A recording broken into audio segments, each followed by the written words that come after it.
Hey, what's up, guys? Welcome to Earwax. It's Colin, and welcome to another edition of my favorite albums. This is kind of a special edition just because of the day and the month that it is. So, if you're not familiar, today is Juneteenth, which is now thankfully a national holiday celebrating the end of slavery in the United States, as well as it's June, so it's Pride Month. And I wanted to acknowledge both of those things, not just in relation to the album that I'm going to talk about, but just music in general. So, I try not to get political on my channel, even though, it's very hard to separate music and politics. Some of the best music of all time is inherently political in nature, but also just the fact that, like, without queer musicians or black musicians, we would not have a lot of the great music that we celebrate today. I think some of the best music of all time has been written by both queer and black musicians.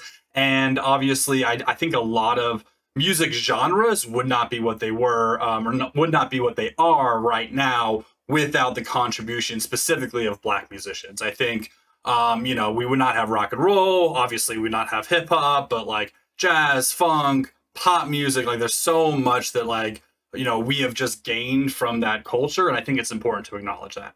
It's also important to acknowledge that I am a straight white male, so I am not necessarily the best person to speak on these issues, but I did just want to address it in regards to today's review, specifically because the album that I'm going to be talking about is one of my favorite albums of all time, and it's from a black queer musician. And that album is Bloc Party's Silent Alarm. Now, if you're not familiar with this album, you need to get familiar. This is arguably one of the best indie rock, dance punk, post-punk revival albums that exists. And it is the reason I mentioned all this stuff before without being just like the day that it is the frontman Kele Okereke, and I apologize if I absolutely butchered the pronunciation of that. He is, I don't want to say an anomaly in this like scene, but he definitely got a lot of attention when he first came on the scene, and that being kind of like the New York, UK sort of like indie rock revival in the early to mid 2000s, because a lot of people were focusing on his race. And I know, like, famously, early on in his career, he got really frustrated with a lot of the interviews that he was giving and stuff like that, because they just kept talking about the fact that he was a black man in a scene that didn't have a lot of black people in it, and he wanted to focus more on the music. And so that's what I'm going to try and do today, but I do think it's important to at least acknowledge all of that, especially now that in his later years, he's become such a strong advocate for fighting against racism, specifically like in the UK. And on top of all of that, I know he was questioned about his sexuality for years before he formally came out in 2010. But they're obviously both big parts of who he is. But I think, putting all of that aside, at the end of the day, he is just one of the best songwriters, not just in this scene, but of the past 20, 30 years. This album in particular, I think, showcases that so well. Obviously, he's not the only member. There's contributing members of the band, specifically the lead guitarist, whose name I can't remember right now, but has been with the band since the beginning. But Kele also has, I think, 4 or 5 solo albums out. And you can just see his progress as a songwriter just get better and better and better over the years. But that being said, I still think this is his best project, or at least it's my favorite project. So without further ado, let's talk about the music itself.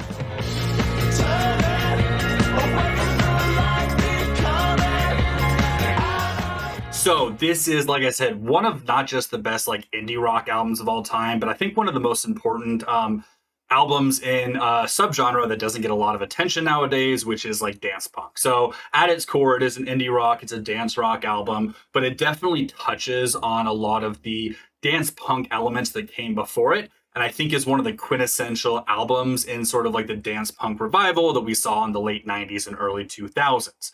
You do have the big hits off this album that are well deserving of being their most popular songs, which are Helicopter and Banquet. Banquet is arguably one of the catchiest, danciest indie rock songs to ever be written. I would put this album in my top 5, and I'll probably do this list at some point, but like in my top 5 of indie rock albums, and like that song in particular is arguably like a top 3 of all time for me. But the rest of the album is so good as well.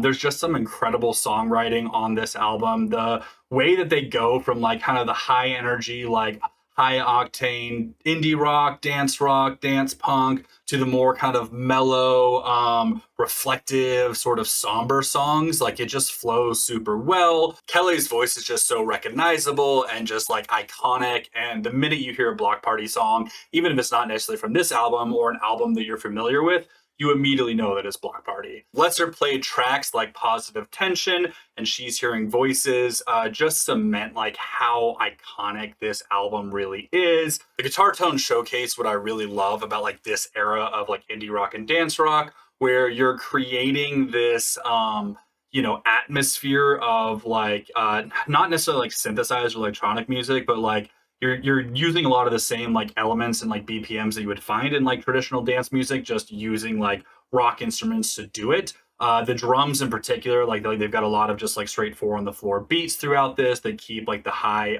rhythm and high energy kind of going throughout. And yeah, I mean, it's such a groundbreaking album. Obviously there's other bands releasing similar albums around this time, notably like Franz Ferdinand released their solo album. Also a year before, like this year as well. When did this come out? 2005, I want to say. So yeah, I mean, you've got, obviously you can draw comparisons to other musicians such as like Yeah Yeah Yeahs, LCD Sound System, Chick Chick Chick, Death from Above 1979. Like there was a lot of other bands around this time doing this style, but I do think this is the best example of it. And yeah, I will never get tired of listening to this album. So do yourself a favor, go listen to it. Not just because I'm telling you to, but because like you really need to listen to this album. Listen to the rest of their discography as well. Like they definitely do get a little bit dancier later on in their career, and then his solo stuff is phenomenal as well. He has a really good cover of My Girl, but changes the lyrics to My Guy, and it's hauntingly beautiful. So yeah, I absolutely love this album. Go check it out. Bloc Party, Silent Alarm, A+ album, one of my favorites of all time. Go check it out. All right, guys, that's going to be it for me. Thanks so much for watching again. If you haven't yet, please like, subscribe. If you comment down below, all that stuff helps me out a ton. And as always, I will talk to y'all later. Peace.